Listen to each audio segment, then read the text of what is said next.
दोस्तों आज के दिन बहुत ही भयानक वाली गर्मी है, लेकिन इस गर्मी को ठंडी के माहौल में बदलने के लिए हमने भी काफ़ी मस्त आइडिया लगाया है और इस आइडिया से काफ़ी ज़्यादा बेनिफिट मिल रहा है। तो गाइज यहाँ पे आप देख सकते हैं कि ये बड़ा वाला फैन चल रहा है जिसको जो 50 फीट कवर करता है।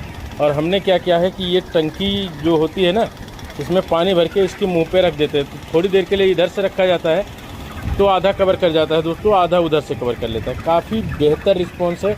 और बर्ड को दिखा दूं दोस्तों कितना अच्छे से बैठे हुए हैं सब, बहुत ही अच्छे से रिलैक्स महसूस कर रहे हैं। तो काफ़ी अच्छा जुगाड़ है, आप लोग भी इस तरह से जुगाड़